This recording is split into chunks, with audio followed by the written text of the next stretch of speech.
Okay. All right, guys, we're going to get started, and it's right at 7:30. I want to be mindful of your time, and the fact we're going to start at 7:30. We're going to do our best to end it no later than 8:30. So I appreciate y'all coming and joining us, and for the first intentional conversation that we'll be having tonight. And of course, the subject is ministering to men, and of course, there's a lot of questions going on right now about what to do with our men. And of course, some of the churches are probably taking a hiatus during the summer months, and especially during dealing with the COVID-19 situation. Not sure exactly what. And we're going to try to address some of those tonight and talk about them, and we'll just see where we go tonight in our conversation. But before we really get started, for those of you who do not know who I am Mike Sallin, the director of Cape Fear Men, and a ministry coalition that works out of Hampstead, North Carolina. And so it's a great privilege to be able to serve you and be here with you guys. One of the things I want to share with you before we introduce our guest tonight is a couple of tips and suggestions for you. We are streaming this on Facebook Live. Hopefully it'll go to Facebook Live. Trying to set it that way right now.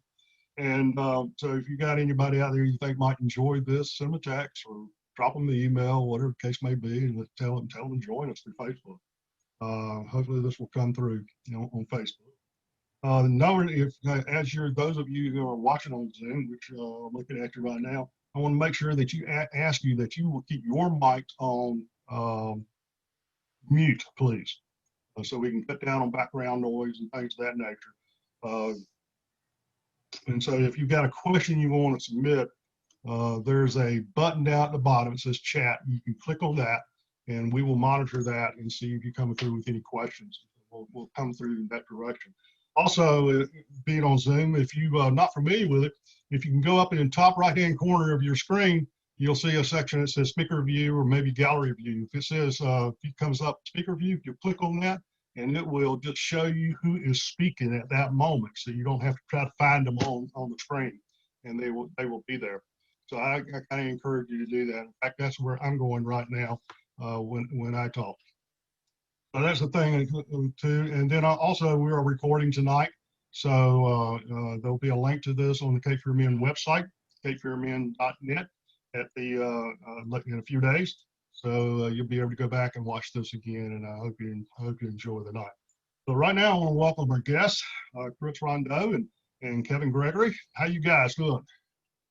Oh, glad to be here. Thanks, Mike, for inviting me. Yeah, glad to see so many guys jumping on tonight. I know we have. Oh yeah, we got guys coming in. Got guys coming in from all over the state, and even some in some of the out-of-state areas. It's good to see these guys coming in. So really enjoy the fact. Both of these men are area directors for Man in the Mirror, and just let me give you a little background of both of them so you'll know their background, their expertise in men's ministry. Chris, we'll start with Chris. He's the area director in the South Carolina upstate region, and ever since attending Promise Keepers back in 1996. He has been involved personally with many men's groups, discipleship ministries, and local service projects. Chris has helped churches to develop and launch new men's disciple programs, and he has been the guest speaker at breakfast conferences, and radio, television. He's been all over the place, it looks like. And he holds 2 degrees in engineering. And before working with Man in the Mirror or coming full-time with Man in the Mirror, he was an active participant on the War and Terror by building military training hardware for the helicopters and engines for various militaries around the world. And now he's in a full-time role as a battle for men's souls, and he's been married to his wife since 1996, and they have 2 active teenage boys. Kevin, also an area director, he's in Sanford, North Carolina, and resides there with his wife and family. He's a retired Army Lieutenant Colonel who served in the Armored Cavalry, Civil Affairs, and Psychological Operations. And I guess, Kevin, sometimes when you're dealing with men, you got to have that psychological background. Anyway, he is an ordained minister with a master's in divinity from Campbell University, and is planning new churches in the Southern Baptist Convention in Tennessee and North Carolina.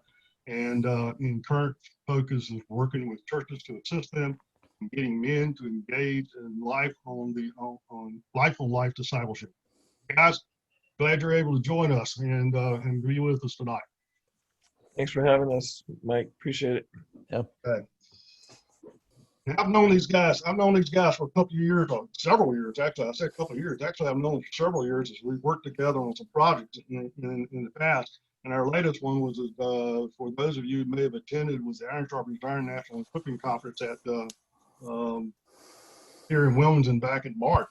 And Kevin will be joining us again next year in March of 21. Unfortunately, Chris has got a prior commitment that he had already scheduled, so he won't be able to be with us.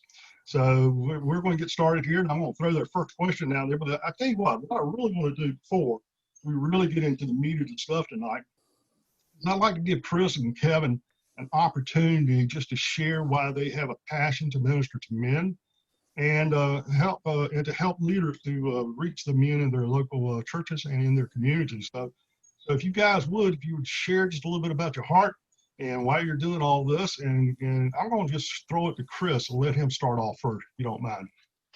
Sure. Thank you, Mike. Again, I appreciate all you guys being here, taking the time out of your schedule. And before we get started, just a show of hands here real quick. I'd like to see who here is actually a pastor in this panel here. So for the most part, we have men's discipleship leaders. Chris Green, I see you gave a thumbs up down there. Thank you for carrying the banner and carrying the torch for your churches and leading. And we know you guys have a busy schedule with family. We all do.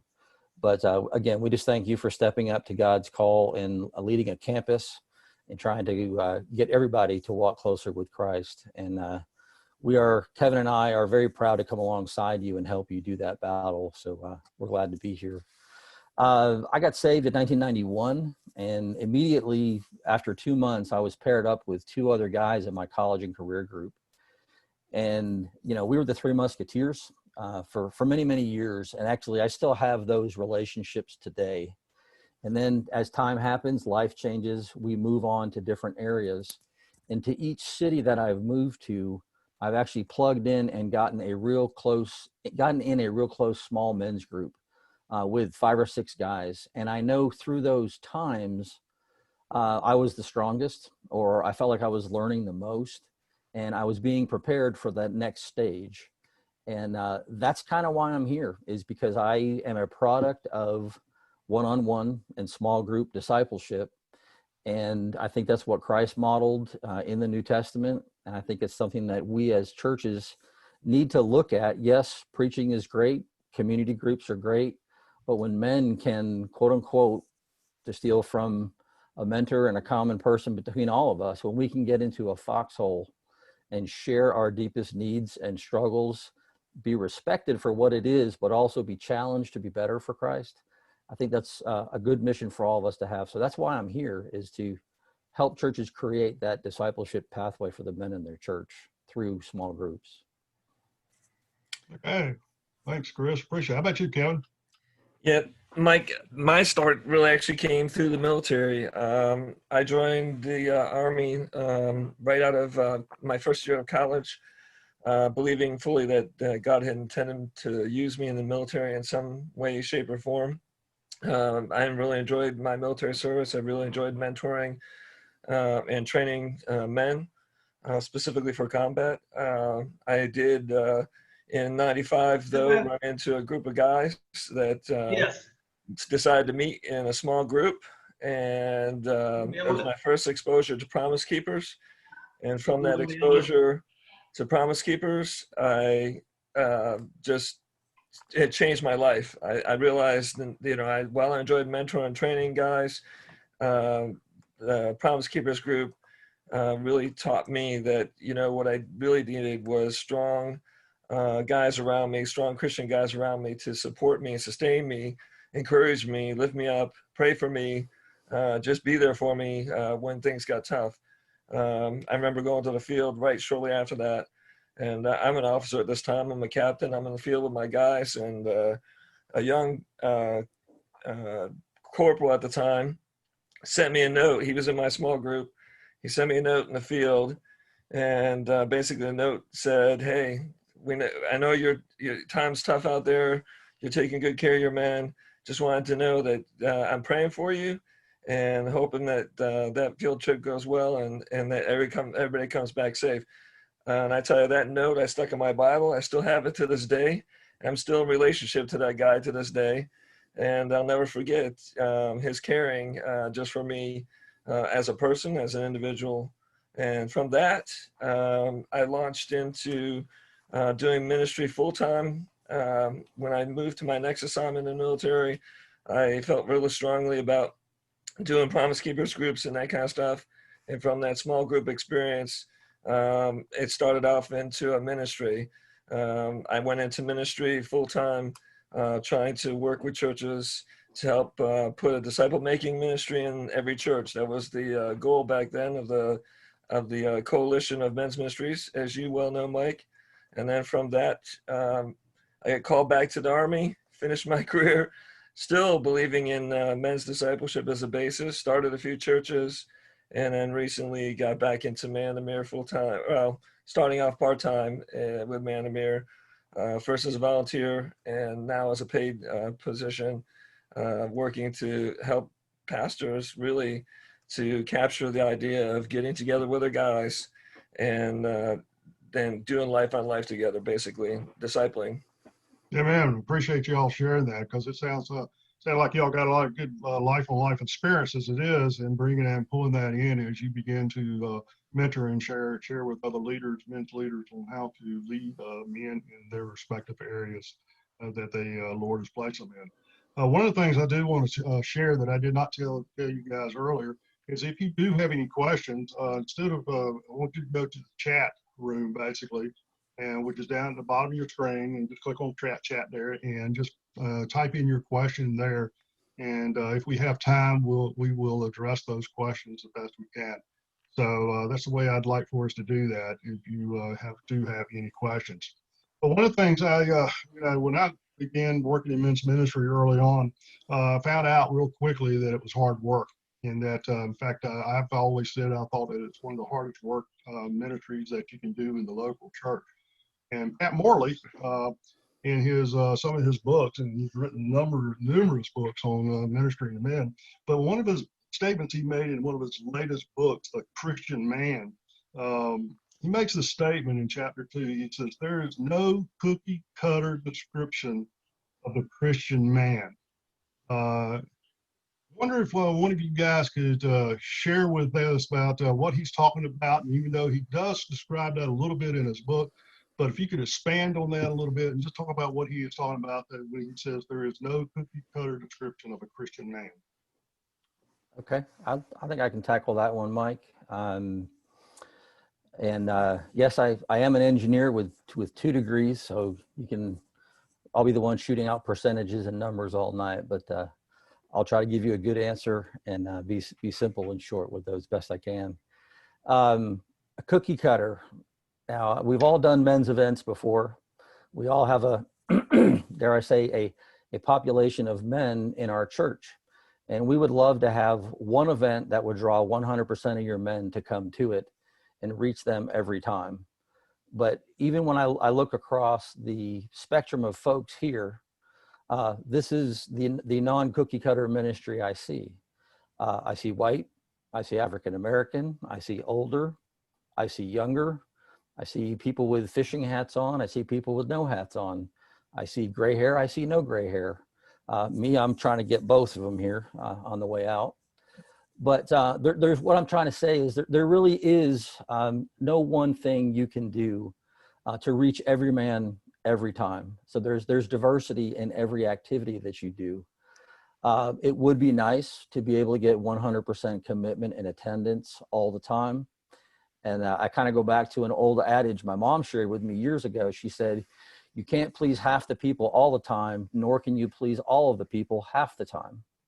And that's so true. So I don't know if you're multi-church campuses at all. I know the church that I attend is.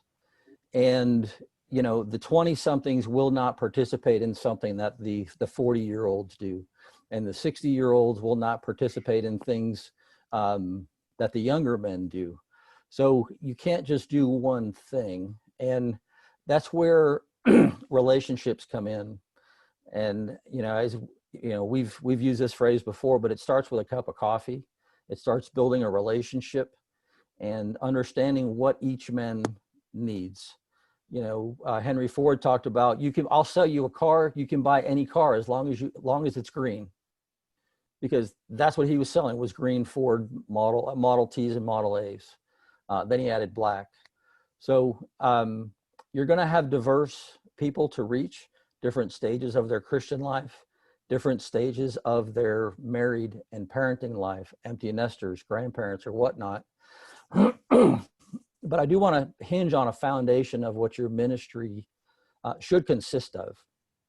No matter what you're doing, excuse me, I got a little bug in my throat. No matter what you're doing, I think if you focus on these 5 areas, you will have a ministry to men that's producing disciples and creating more disciples in the process. And one is focusing on their relationship with God. Give them what they need. They want fun, they want activities, but give them God and draw them closer through a relationship with Christ. Also is help them to focus on others. Who here, rhetorical, believes that there's an issue with selfishness and pride and egos in America today? What would happen if you were to get men in your church to focus outside the walls of their church and outside their personal needs? So if you can get them to love others before themselves, I think that's another key facet of building a ministry to men so they can minister to others. Third is their vocation. Not everyone's called to be a full-time vocational pastor or minister, but men do have jobs, they have careers. God gave us a mission to plow the soil and to go out into the world. That is our vocation. But how many men believe that it's a godly ordination to be an engineer, to be a plumber, to be a carpenter, to be an infantryman? Those are spiritual callings. There's no separation between spiritual and secular in Scripture. So your vocation is designed by God to put you on mission inside of the world. Third is money. You'll raise money for your family to survive, but God also wants you to be able to be respectful of what he's done for you, return back to him out of the graciousness of your heart to help the church and help ministries flourish by, acts of faith through the book of James, of faith and works, and giving money to support those. And third is ministry. We all have hobbies. We all have spare time. I know people that have used sports as their ministry. I know people that use their hobbies as ministry. I've laid aside a lot of my own hobbies, and in my spare time, I use that ministry to help minister to my family, to my children, but also take them into the world. So again, you're going to have to understand who your audience is: age, marriage status, interest level, spiritual maturity level. But if you focus on those 5 things, loving God, loving people, godly vocations, how to be good stewards, and every man has a ministry that God made them for, I think you'll have a very solid ministry to men in your church. I appreciate you sharing it. Well, let me ask you this. There's a lot of good information there about how we need to think about our men and reach out to our men. But, COVID-19 has really changed the landscape of men's ministry in so many ways. And some churches are trying to figure out how to do that.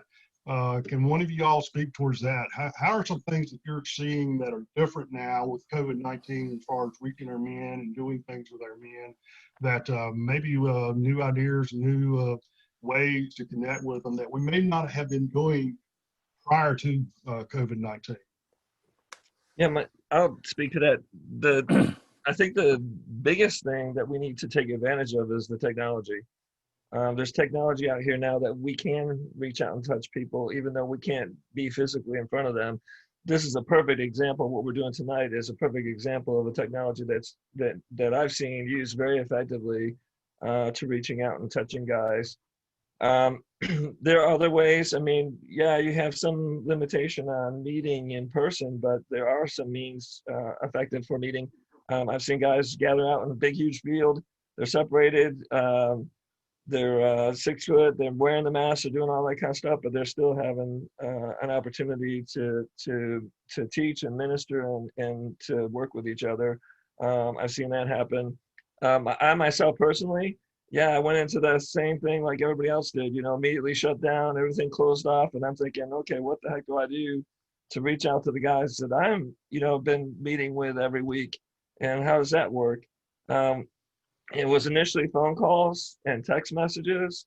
Um, a lot of times, we don't think about those things, but phone calls, text messages, emails, any means that you have to reach out to tell somebody that, hey, one, I care about you. Two, I'm praying for you.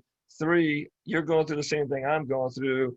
What's it like for you? And share that experience with me, so that I get ideas and things, to help me to get through this tough time as you're getting through this tough time. I can tell you those texts, those emails, those phone calls were significant in my life, and I know they were significant in the lives that I reached out and touched.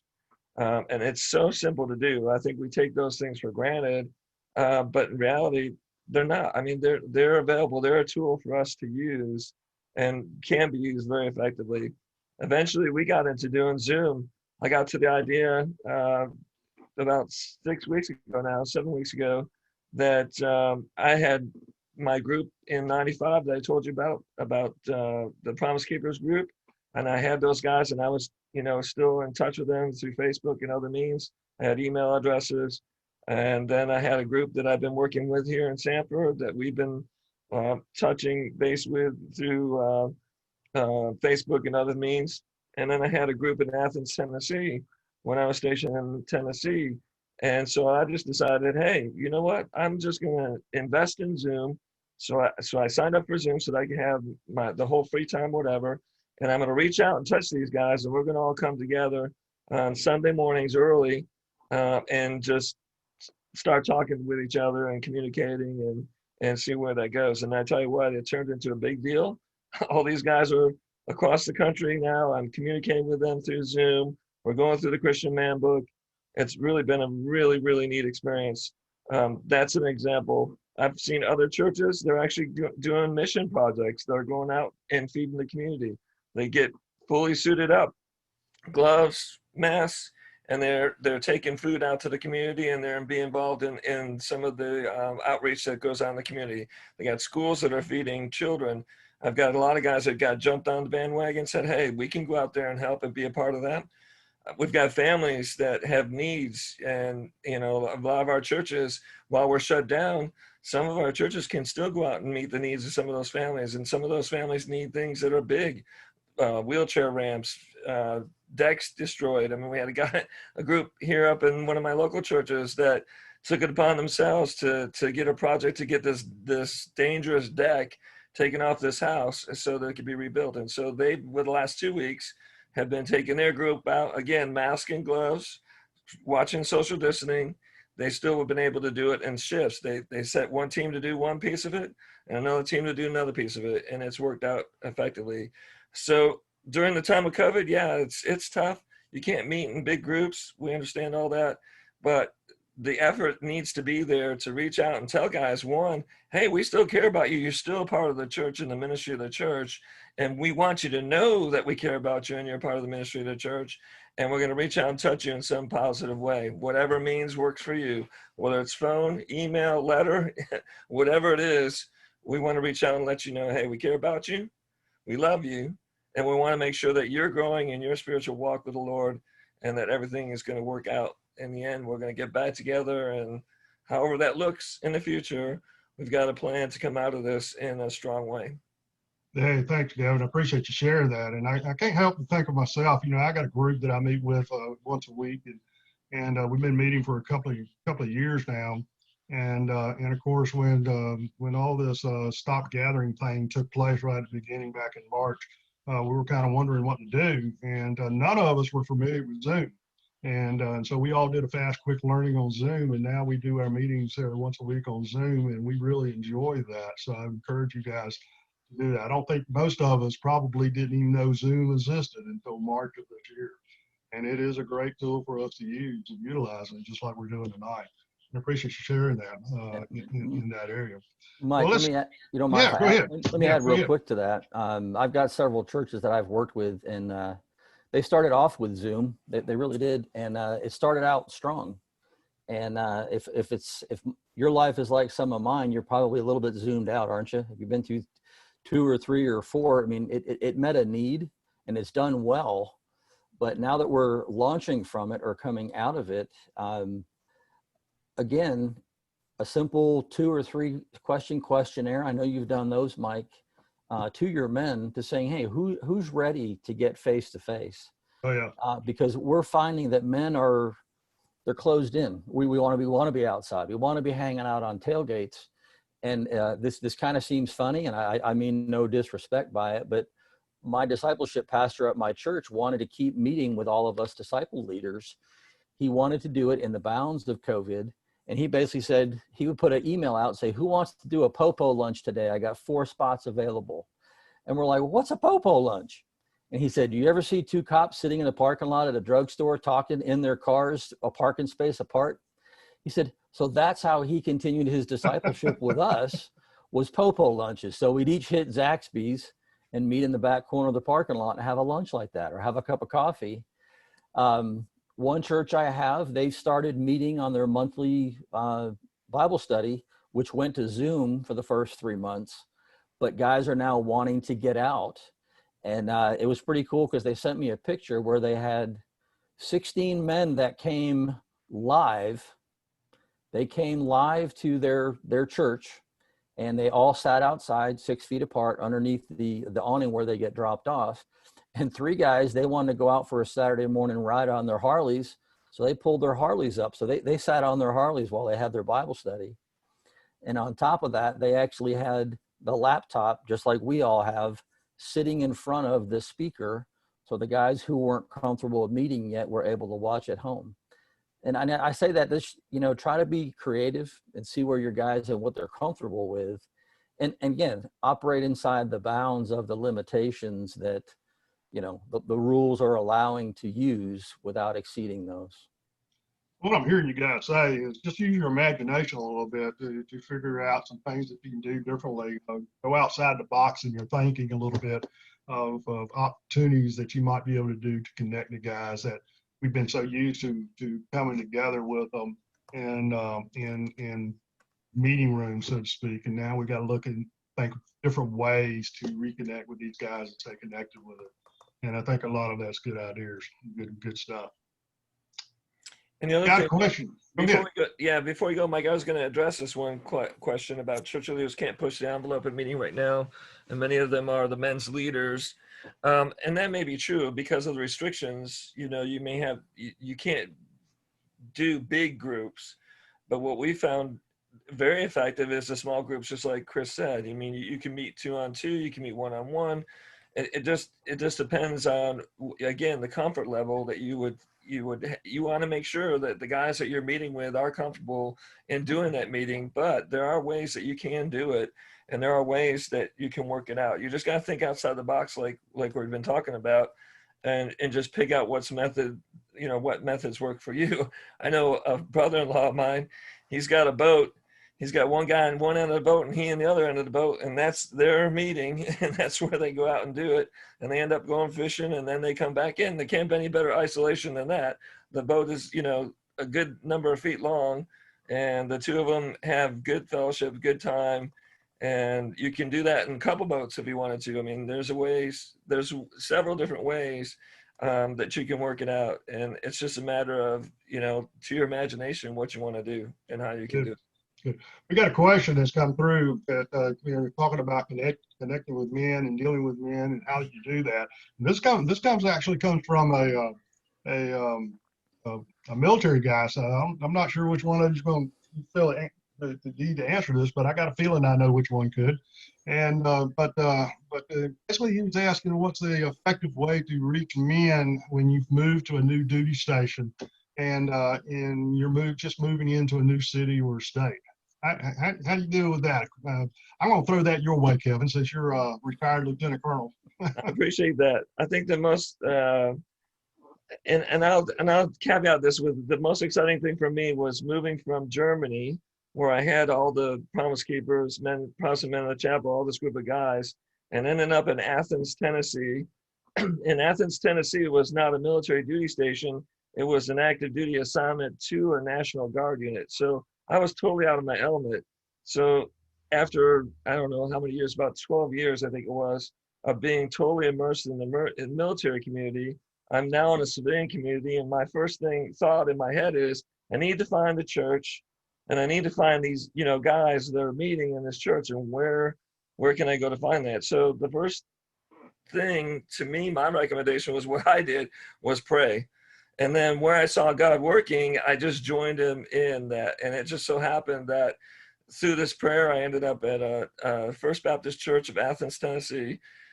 And I thought, well, hey, here's a big church. This is going to be a good thing. And I walk in the door and I'm asking around, so what's going on for guys? And the first thing I heard was, well, we got Baptist Men's Day. And I thought, wow, I've never been a Baptist before. I didn't know what it was like, but what's Baptist Men's Day? I thought this was going to be great. And when I found out it was once a year, I just about had a heart attack. I said, wait a minute, is there not something going on for guys? And then somebody said, well, yeah, there's a men's Bible study. And so I went to the men's Bible study, and when I found out it was a lecture by the most elderly, most senior trained guy, and everybody else just sat in the room and took it in. And when it was done, they got up, prayed, and left. And I thought, this is not going to be good. What's going on here? And eventually, through starting to meet with some of those guys, just being a part of that Sunday school, that lecture, I started talking to a couple of guys and said, hey, wouldn't it be nice just to meet over coffee or doing something like this? Have you heard about Promise Keepers? And I found a couple guys. And from those couple guys, we formed a group, and then we formed more groups, and then it turned into a ministry at the end. So the only thing I can say, the most effective way to reach guys in a new duty station is to pray, look for where God's at work, and then join him. And if there's nothing going on, start it. Start it yourself. A lot of us, I think, say, well, we're not qualified. At that time, I wasn't an ordained minister. I wasn't a pastor. I was just a guy. I was a military guy, and that's about the most effective thing I could say is I had some military leadership training, but I had no other training to do it. But I felt called by God to get guys together, to do life on life, to talk about the Bible, to talk about life, to go through life with. And I just started gathering them around me. And that's how it started. And those are some good points. And I think those could transfer over to business guys who are being transferred to from a business standpoint, from one city or one state to another. They could apply those same tactics, so to speak, and connect them with men in their new city. Thanks for saying. We got a question that's also come in, and because we're doing it tonight, and so this person basically asked, and Chris, I'm going to throw this one to you if you don't mind. It says, do you think things like Facebook Live or recording conversations limit interaction? That answer would be yes. That's my engineering deduction. Yes. I've been there. I was with a group of 12 people for a better part of 2 years, face-to-face in a weekly meeting. And we were just getting to really break the ice and get to know one another. And when it went to homes and to the video, we actually feel, I mean, it sounds weird, but we feel more like strangers. Not that we're totally blind, but you lose some of the emotion. You lose some of the respect. You're in a room by yourself versus sitting in front of them. So the vulnerability is not there. But yeah, it's not knowing when to speak, because sometimes you can get 4 people to jump on speaking here and it's awkward, but in a group setting, it's probably not going to be, because you're hearing and you're observing their body language better. So yeah, it does lose some of the interaction. And, I think I've been guilty before of writing a text to somebody and it be taken out of context because there's no emotion tied to it. I do think the digital media can cause some of that, but I think that would just encourage me to want to meet one-on-one, 6 feet apart with a mask on, to share with somebody, a personal struggle that I have, to tie that emotion to it. I don't want to say I'm going to wait 6 months till COVID lifts. We don't know when that is. But to Kevin's point, if you're needing something, be willing to ask and say, hey, can we meet one-on-one? Can we go to a coffee shop? Can we go get a cup of coffee and sit in the Zaxby's parking lot? Because I think all of us want to be close, and we want to be able to be understood. And I think one-on-one, face-to-face is that best way. This is a good medium, but I don't think it's yet perfect yet, really. So thank you, Ryan, for that. And if I can just add to that, I don't record my Zooms. I really don't. I mean, I think recording a Zoom or recording a conversation when you're doing small group is not the best way to do it. I mean, if you want to Zoom, there's nothing wrong with Zoom, and Zoom doesn't, keep a recording, or Facebook. As long as you're not, if you're doing Facebook Live, it's going to record. So you're already limited by that in general. So I would use a medium that's not being recorded if you're trying to get to the heart of the meat of the conversation and what you need. Or like Chris said, schedule a time to do it in person. That's really the only option you have. But live recording does limit the conversation. Yeah. And I want to make something perfectly clear here, that we are recording this and we're on live, Facebook Live with this. But the whole purpose of this is just listening to three guys here talking about ministry to men. So it's a little different than if you're using it for those small groups, because those small groups do need to keep that transparency and keep that confidentiality that needs to stay within that group. And so, yeah, I would agree with you. If we were doing that right now, we would not be recording this. We would not be putting it out there on Facebook. It would just be us free, so to speak, we would over it here talking in our offices, basically. Thank you for that question, Ryan, and I appreciate that. And as we look, let's talk about leadership a little bit, guys, if you don't mind. One of the things that when I first got into educator, so I was thinking that you were appointed you're our men's ministry leader for our church, and I was thinking that I've got it all. What do I do now? Because I did not have a clue what to do. But I know that there's an idea out there, as I've learned, about teamwork and developing your leadership teams and things like that. Can one of y'all speak towards that a little bit, about the difference between having a single person leading and a leadership team in your local church? Go ahead, Kevin. I think with your background, you may have some experience military-wise on that same structure. Go ahead. Well, Chris is right. I mean, I love to build teams. I'm a team kind of guy. And so, while I was, maybe the key person to think about getting Promise Keepers groups or whatever together, I knew that it was going to take a team of guys to do this and pull this off. And so I just gathered guys around me that had a heart and a passion to see the same things that I wanted to see in the church. And that is, I wanted to see mature guys being godly men, warriors, and stepping up to the plate in their families, stepping up to the plate in their house. And so, I just gathered a couple of guys around me that wanted to see that same type of passion and had a passion to reach out to the community and do missions work and stuff, because we felt that early on, that was one of our things that we wanted to be Christ to the community as well. So love God, love people. And, like Chris said earlier, that fifth strand was the ministry. We wanted to reach out and minister to folks. And the best way to do it is to get a team together. I hate lonely ministry. You can't be the only guy out there trying to do this, because when you are, the first thing that's going to happen is you're going to get burned out, because you need guys that I don't have all the skill sets. I'm not always effective in anything. Half of the stuff I'm not. I need guys like Chris. I need guys like Mike. I need guys that are on this call to come alongside me, give me the skill set you guys have, and let's work together to see the kingdom of God advanced in our churches and in our families and in our homes and in our communities. That's what it takes. So, yeah, I still say there's a key guy, and I may have been I may have been one amongst equals that said, hey, okay, guys, let's do this. Or, hey, we can't agree, but why don't we do this or try this? That's usually what the men's ministry leader of your church is. But he's also got a heart and a passion for taking care of guys. He really wants to see guys come to be fully devoted followers of Jesus Christ and to mature in their faith. That's got to be the key leader. Other guys that want to come along, they've got to do, affinity groups. They like to do the cookouts. They like to do the car shows. They like to do the golf outings, whatever it happens to be. You need those guys, because I'm not that. I don't like to hunt fish necessarily. I like it occasionally, but I'm not that guy. I'm not a great car show person. I don't have any high-speed cars to show, but I know a lot of guys are.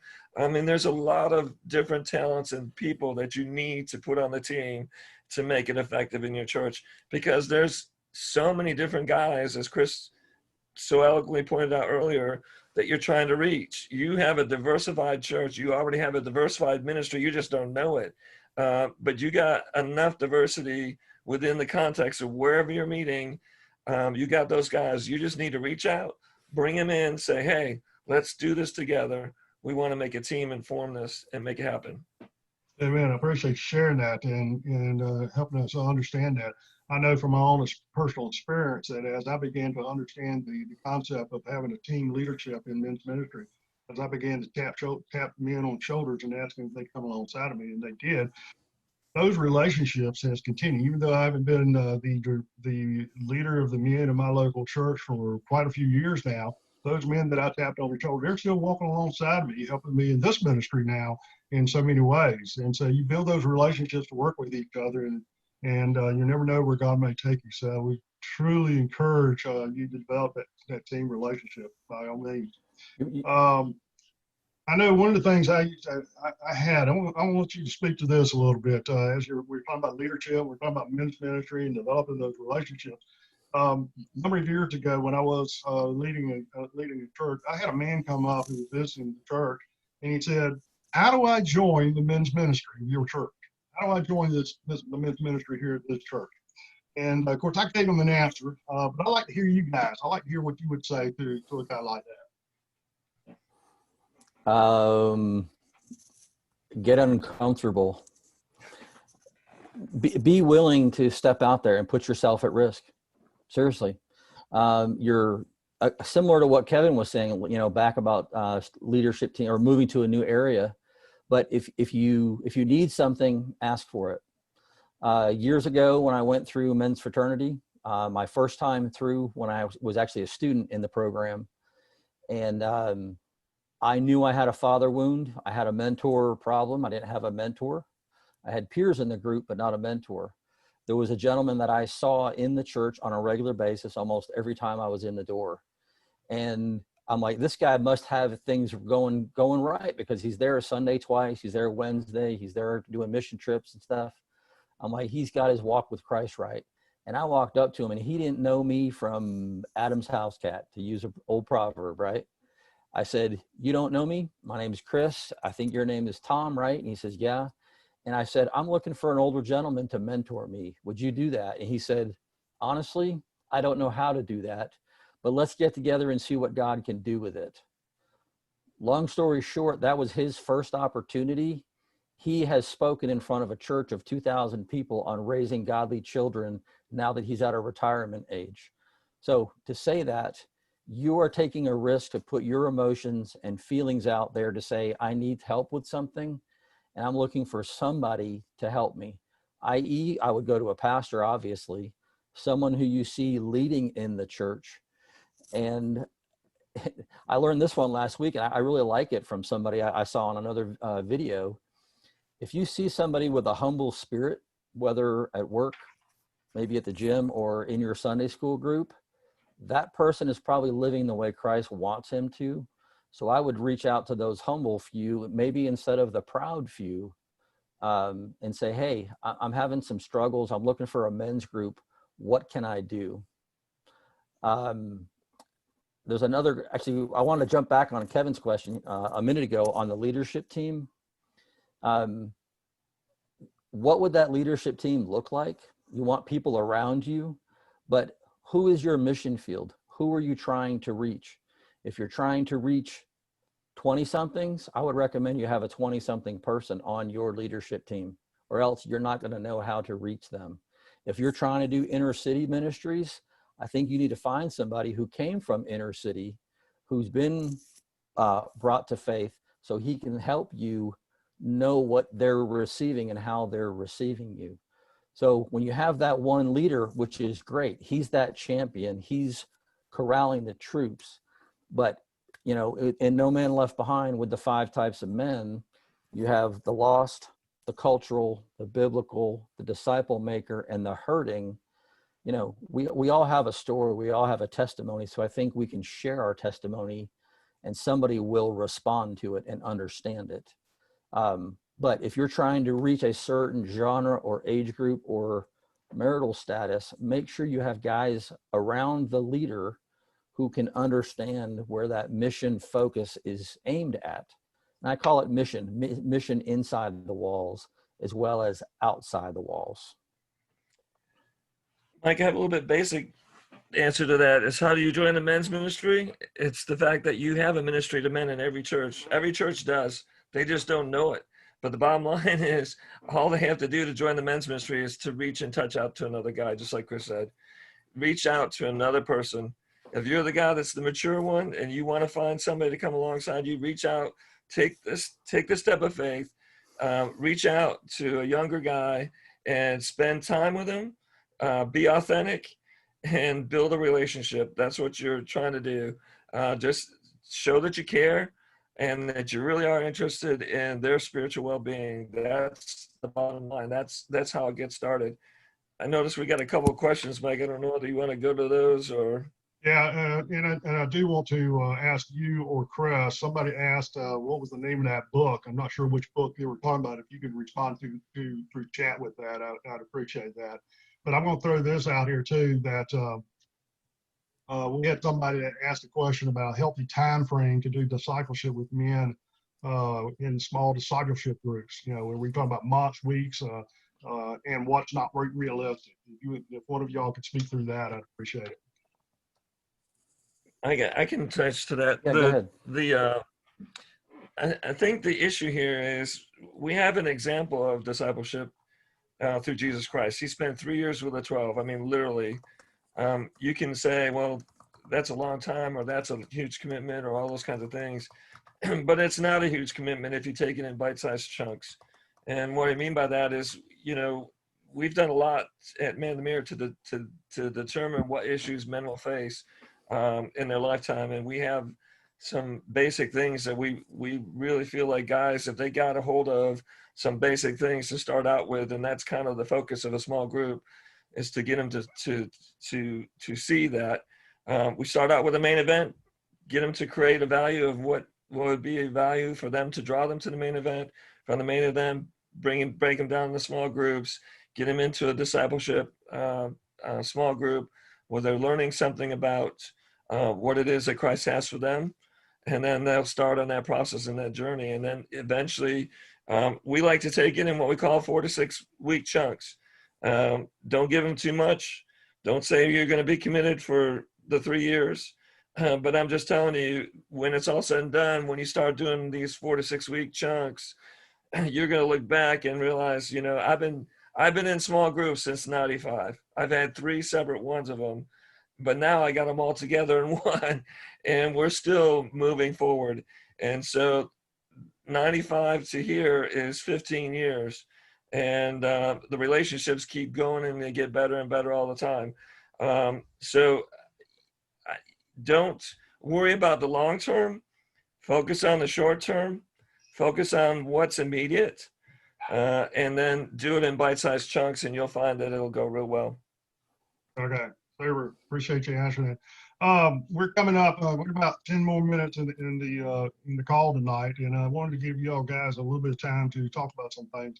I know in Man in the Mirror, if you guys are not familiar with Man in the Mirror that's listening in tonight, I would encourage you to go out to maninthemirror.org and look at all the resources that are available through that. You'll find some blogs, some Bible studies, and other resources that you can utilize. But one of the things that Man in the Mirror has come out with in the last couple of years is called the Go product, and I want them to talk a little bit about that and share that a little bit about what they're using that for and how a local church can utilize the Go product. Yeah, whichever one's going to pick that up. You I'll got start it. this one. The Go product is it's a 9-week, say an entry level, dare I say, discipleship 101. If you're familiar with No Man Left Behind, we used to have a 1.5 day long training. We actually, next Saturday nationwide, we're having an online simulcast live training for 8 hours. But what we've done is we've broken the basic principles of that No Man Left Behind into a 4-week development seminar for you and a potential leadership team. During that time, you go through the fundamentals of No Man Left Behind in 4 20-minute videos, and you're just feeling guys out that you think are ready to lead. During that same time frame, you're actually planning and orchestrating an event, an opportunity. It could be a breakfast, it could be a wild beast feast, it could be a full church-wide event. We would recommend you maybe do something small to a targeted audience in that time frame. So that the 5th week is you actually have that event. You carry it out. The tools will give you the proper, what we call the create, capture, sustain. You're creating an event. You're going to capture momentum and give the men the right next step. The right next step with the Go product is a 4-week follow-up that talks about the importance of sharing your faith, why building men is important, and why discipleship is important. So when you have the event, you'll invite every man who comes to join you for just that small 4-week study. Again, it's introductory, but it's foundational. And the commitment level is very low to spend 9 weeks. It's not bad for an hour to hour and 15 minutes each time. If they see value in that, then they'll want to stick around, go deeper, go long-term. Hey, let's go through the Man in the Mirror book, which is 24 chapters. That could be overwhelming, but if that's what you want, go ahead and do it. So the Go is an introductory, build a leadership team, carry out an event, a create, capture, sustain cycle. And I would recommend you take a look at nomanleftbehind.org. Get started, and there's an explanation there of what that create, capture, sustain looks like. And then sustainment is in that 4-week study.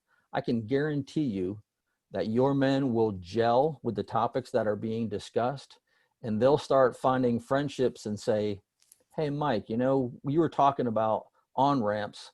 I've got a guy who I work with who's a Muslim. How do you think I could reach him? And then here starts an evangelism conversation on how to reach somebody outside of your faith. So real simple. It's $199 for this material. It comes with 7 books. Again, it's 8 20-minute sessions for your leadership team, or 4, and then 4 for the follow-up afterward. It's a great way to, if you don't have a leadership team, it's a great way to start one. Conversely, the No Man Left Behind is if you have a foundational team in place, but you're stuck, that full up No Man Left Behind training may be the best option to get unstuck. Okay. Sounds good. Okay, guys, we got just a few minutes here to wrap up on some things, and we got some more questions that are coming in. Some of them we'll answer offline, but Hey, that's Mike, okay. Yeah, Mike, go ahead, Kevin. Can I just answer this one question? Because I think it's apropos. I mean, we've got some churches out there that have multiple guys all over the cities, states, different places, and they're trying to create an environment where they can meet. And I think the easiest or the quickest way to do that is find somebody that would facilitate the group. Whoever the leader is, whoever the pastor leader, that group of team, they can determine the curriculum that they want the guys to get in on and to do in their small groups. But all they need to do is get a facilitator in each area to gather those guys together and make that happen. Again, what you're looking for in a facilitator, somebody that's got a passion for other guys, wants to see this happen in the church, and is willing just to facilitate the group. He doesn't have to have biblical training. He doesn't have to have all the bells and whistles. He just needs to facilitate what the team has determined that they want each of these groups to be studying or to going through. And what is the most important thing to stay away from avoiding failure is never give up. Be consistent. Just go at it. and keep at it. And if you show up, the other guys are going to show up too. Okay. I think one thing to add to that, what not to do is don't go too deep too quick. Exactly. David Delk, one of the authors of that, shares how you don't walk into a men's group the first day and sit in some other dude's lap and say, how are you doing with your emotions today? It doesn't go over well. You've got to get to that edge of trust where a man's willing to open. So when you start it, don't just walk in and say, hey, I'm a porn addict. How about you? That's not quite the right way to do it. If there is someone who has that may be a time to get a pastor involved fairly immediately if there's a life risk issue. But start small, start slow. Guys will open up in the right environment if it's created. I've been in a men's group before. After 6 weeks, it was still crickets when I asked the question. I've been in men's groups where after week 2, one guy will take up the whole 45 minutes because he's got a lot to share. You've got to get the right environment, respect each other because you're all there for the same reason. But I think the biggest thing is you want to make it comfortable and give everybody the free will. They may not be ready till week 5 to share. But just be respectful of that. Thanks, guys. I appreciate you all's time tonight. We're coming up on just our 8:30 hour, and I want to be mindful of the men that's on here. And I know we could continue talking about this for a while. I know you and Chris, you and Kevin and I, we have many hours on the phone talking about men's ministries, and it's just something that we love and we love to do. I do want to give you just a minute here, if you will take maybe about 30 seconds, if you can possibly do that, and give us a parting shot of what do you think probably is the most important thing we as men or maybe men's leaders need to take away from tonight's call and being able to maybe even for something else to minister to our men more effectively. Prince, I'll start with you. Oh, thanks. I'm not going to give you any time to think. I'm just yeah, there you go. So, dare I say, and I think it's kind of been shared a little bit here. I know I've said it is, this is a copyright violation. Just do it. Be willing to get out there. If there's something that you want and you don't see it in your church, start it. Start small, be patient, but just do it. Good. Sounds too simple, Kevin, but it how about is. you? Kevin, what's your parting word? My parting word is that we all are drawn to something. We need a cause to believe in. We need a companion to do life with, and we need a conviction that those two things, the cause and companion, are worth the effort. And I'm taking that right out of Pat Morley's book, Pastoring Men. But the bottom line is every one guy out there is looking for something that's going to direct his way of life. And we have the answer. If you're a fully devoted follower of Jesus Christ, you have the answer. And like Chris says, just do it. Reach out to somebody. Show them that you care. Show them that you're really concerned about their spiritual maturity. And you will, the two of you, starting to do and talk about that will be contagious with everybody else around you, and that will build a group. Okay, thanks. Okay, guys, I appreciate you being there. Once again, guys, if you want more information about Man in the Mirror, just go to maninthemirror.org. And I think Chris threw a link out there in the chat section if you want to look at that. And so I appreciate you doing that. I will tell you, this is going to become a monthly thing that we're going to do about the fourth Tuesday in the month that we're doing. And we already have our guy that's going to be on call next month. His name is Stan Budd. He's with Family Life, and many of us know Family Life Ministries out of Arkansas and what all they do. And Stan and I were talking, and he's going to share some things dealing with marriages, about how we can use our marriages to share the gospel with other families around us and married couples. And this may even be something that you may invite your wife to join you to listen in on that conversation, because it's something that you can do together. So we'll have more information coming on that in a couple of weeks, so you can register for that and see what we were talking about. I do want to ask you if you're interested in helping us continue to have these talks and ministry, just like I think Kevin was saying earlier. This costs us to do something like this, and we have to pay somebody to allow us to use this platform. So if you're interested in being able to help us out and donate to Cape Fear Men so we can pay some of these operating expenses, I appreciate that. You can just go to capefearmen.net and click on the donate button that you see there. I'll get it out of my mouth in a minute, so to speak. Or you can just text to Cape, C-A-P-E, Cape to 50155. That's 50155. We are a 501c3 organization, so it's tax deductible, anything that you may share. Evan and Chris, appreciate you joining us again tonight. Thank you for taking your time, and we will probably be reaching out to you guys for more information. So look for our next information, like I said, about intentional conversations and an email, Facebook page, or a webpage, and we'll see you guys next time. So God bless. Good night, and we'll see y'all later. God bless. Thanks, Mike, for putting this together.